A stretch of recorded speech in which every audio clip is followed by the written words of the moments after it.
Is the Nintendo Switch Pro controller too expensive, and are you looking for a cheaper alternative?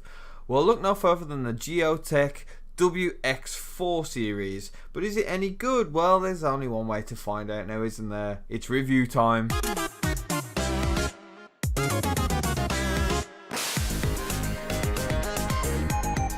Hello and welcome to the Nintendo Dads, where today we're taking a closer look at the Gioteck's WX4 wired and wireless versions of the controller.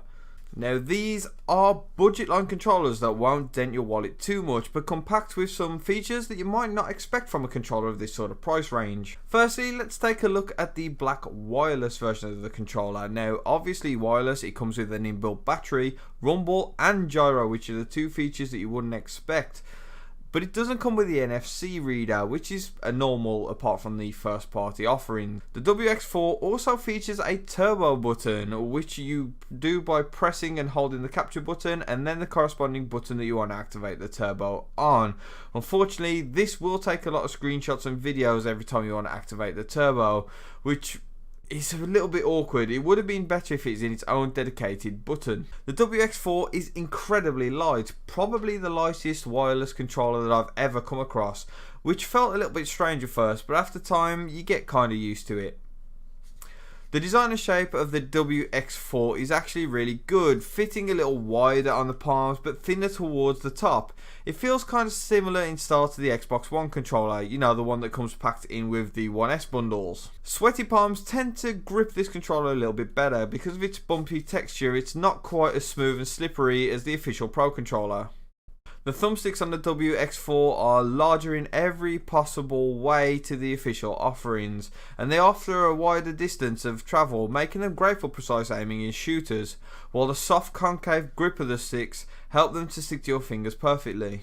The face buttons have a nice click to them too. They are a little bit on the loud side, but respond and react pretty well, while the L and R buttons respond and feel well too. Unfortunately, the ZL and ZR react a little bit like analog triggers, having a bit of a pushy, squidgy sort of feel to them. And unfortunately, the Switch registers them as a digital button about halfway down, so they travel a little bit further than I would have liked. Annoyingly as well, the back buttons are actually labelled up wrong. They're labelled like they would be if they were a PlayStation controller, so you have L1 and L2 rather than L and ZL like it is on the official controllers. While the sticks on the pad are great, unfortunately the D-pad falls a little bit flat as well, suffering from similar sort of issues that I had with the official Pro controller, where sometimes it would just register a button that you're not really quite aiming for. It's a bit clicky and a bit squidgy for my liking, so it's not the greatest D-pad on the market, but hey, the stick's incredibly good like I've already said. The gyro and rumble are actually pretty spot on in this little thing.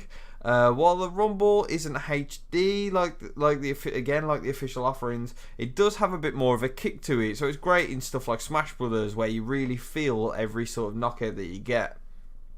The gyro is actually pretty good as well. It's a little bit less responsive than the official Pro controller or the Joy-Cons, but I actually prefer this, especially in games like Fortnite where you're trying to take precise aiming with the gyro.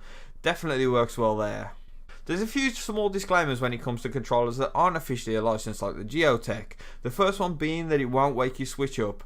What you have to do is manually turn your Switch on and then turn the controller on separately to pair them. Fortunately though, the pairing is swift and I haven't had any issues with it, so that's been spot on. At a cost of around 60% less than the official Pro controller, the WX4 is a perfect choice for a second pad or cheap equivalent to the Pro, where it might feel a little bit cheaper, but the features are packed in there for a sure win. I've actually been playing Fortnite quite a lot with it, and I think it works pretty well. Where it might not be your first choice in controller, it's definitely a good second, third, or even fourth option. If you're still not convinced about that, then definitely take a look at the wired edition. It's basically the same pad as the wireless one, minus the battery, obviously in favour of the wire, and the gyro's gone as well, but it's a lot cheaper, making it a no-brainer if you just want a throw-around controller and you don't mind the wire. And so there you have it, two fantastic budget controllers, perfect for the second or third controllers around the house. And thank you so much for watching this video. If you like the look of the Gioteck, then hit a like. If you don't like the look of it, hit a dislike and let us know why in the comments.